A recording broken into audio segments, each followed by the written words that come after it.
¿Qué tal chicos? ¿Cómo están?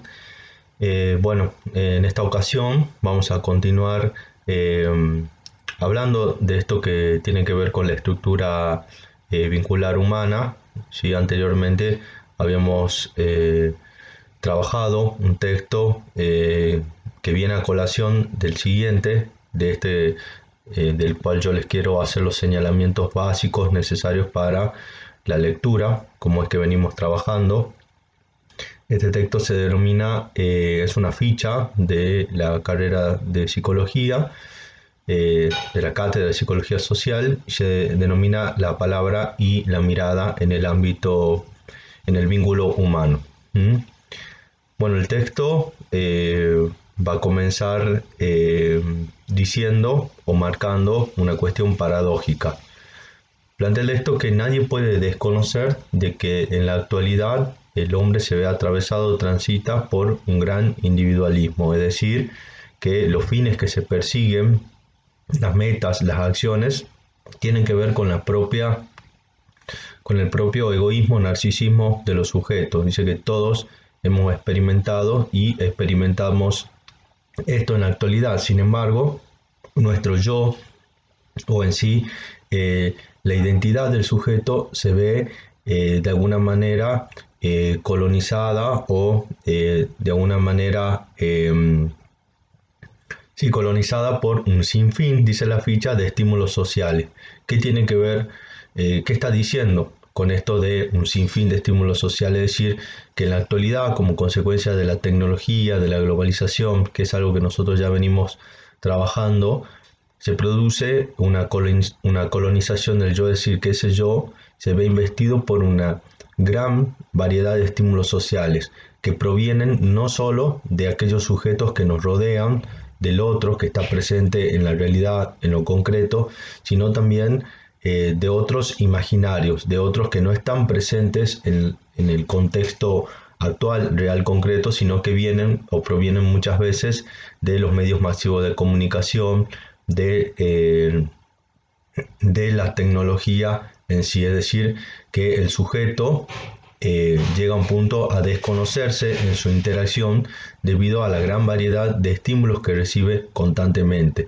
No nos vinculamos entonces solamente con ese otro que tenemos presente al lado nuestro, sino que constantemente estamos recibiendo una gran variedad de estímulos sociales que en el contexto de la globalización y de la tecnología pueden provenir de cualquier punto del mundo que ustedes se imaginen. Estamos constantemente recibiendo y siendo atravesados por un sinfín de estímulos sociales, y lo que plantea la ficha es, bueno, resulta paradójico porque si bien estamos colonizados, estamos recibiendo o somos influidos por una gran variedad de estímulos, por otro lado los fines que perseguimos son individualistas, no tienen que ver con el otro, y como consecuencia de esto se produce una soledad no es una soledad, que es una soledad compartida, que es una soledad con el otro, y como consecuencia se produce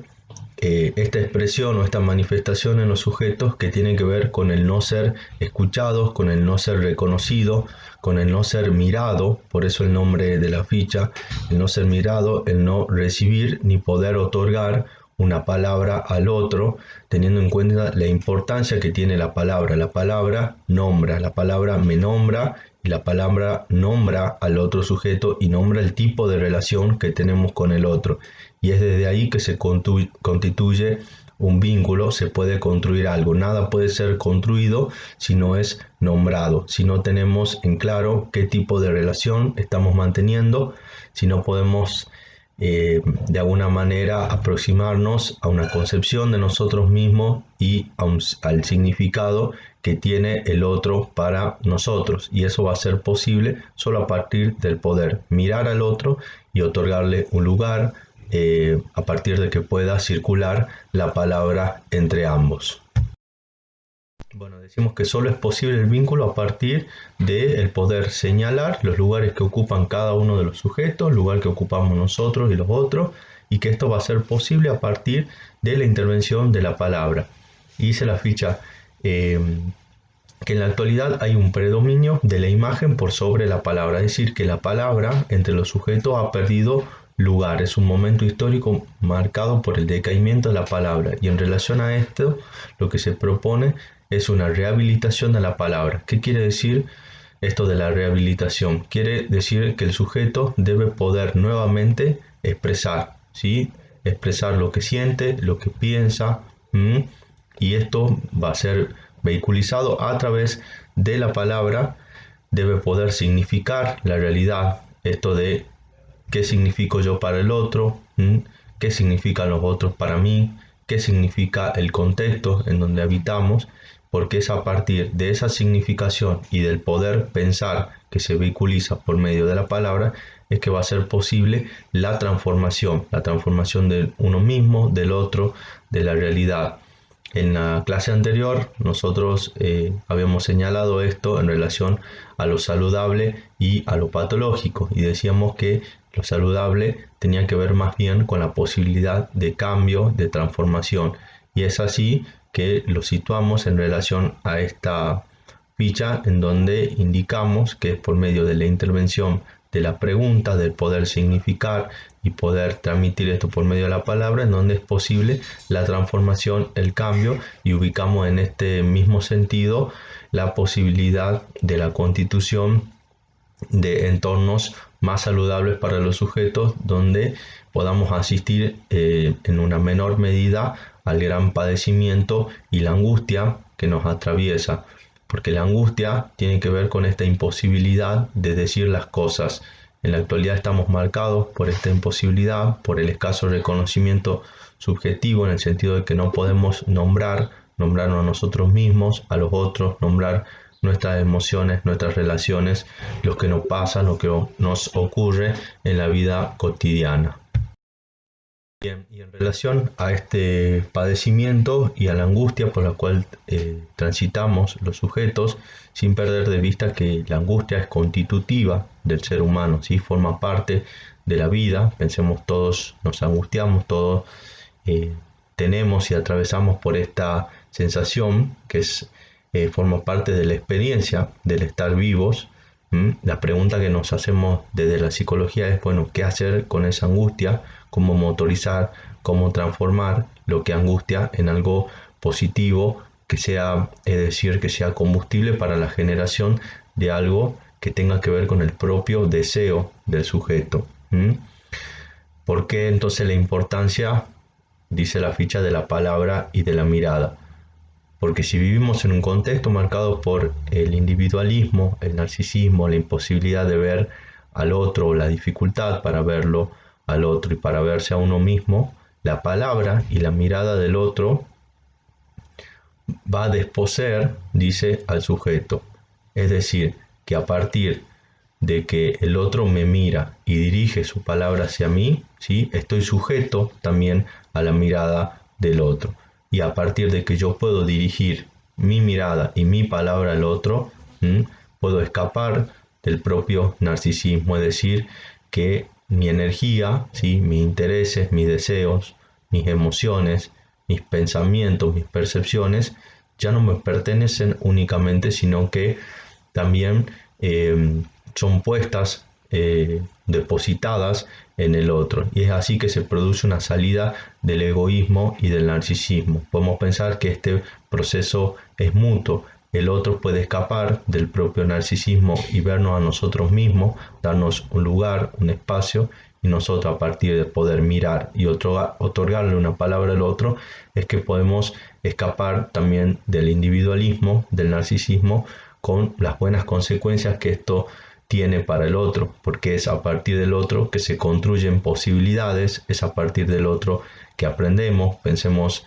desde los aprendizajes básicos que tienen lugar los niños, son posibles a partir de la presencia y de la interacción con el otro. Igualmente, en el caso, ¿sí?, del adulto, el otro es el que habilita o otorga la posibilidad de múltiples oportunidades en donde va a tener lugar un aprendizaje, y es allí en donde podemos encontrar un mayor grado de satisfacción en relación al deseo que tiene cada uno respecto de su vida, de sus proyectos. Es así que podemos no quedar entrampados en nosotros mismos, mirar al otro y el otro también darnos un lugar con todo lo que eso implica a nivel de pertenencia, a nivel del sentirnos amado, a nivel de saber y tener conciencia de que al ocupar un lugar en el deseo del otro nos sentimos amados y significamos algo para el otro. Bien, ese sería el lineamiento básico de la ficha y lo interesante sería que nos comenzamos a preguntar qué lugares ocupan los otros para nosotros mismos, qué lugar ocupamos nosotros para los demás, qué lugar les damos, qué lugar nos dan, si es que podemos dirigir nuestra mirada al otro, si es que podemos conceder una palabra, si es que somos permeables a la mirada y a la palabra del otro, porque es desde allí que se lleva a cabo nuestro trabajo dentro de la salud mental, a partir de esa posición que tenemos respecto de los demás, es que se va a llevar a cabo nuestra labor. Entonces es necesario comenzar a pensarnos y a pensar en el otro. Nunca perdiendo de vista que, como les repito, es desde ahí donde nosotros realizamos nuestro trabajo, nuestra atención a quien nos consulta. Es desde ahí donde podemos hacer o tener una respuesta a una demanda que nos va a convocar, que los va a convocar constantemente y todos los días. Nunca hay que dejar de pensar entonces en estas cuestiones, en nuestro trabajo desde una mirada humana, en el sentido de qué es lo que estamos haciendo todos los días, ¿sí? ¿Qué significa esta labor? ¿Cuál es el aporte que estamos haciendo? Bien, chicos, espero que el lineamiento les sirva y nos seguimos encontrando. Fuerte abrazo para todos.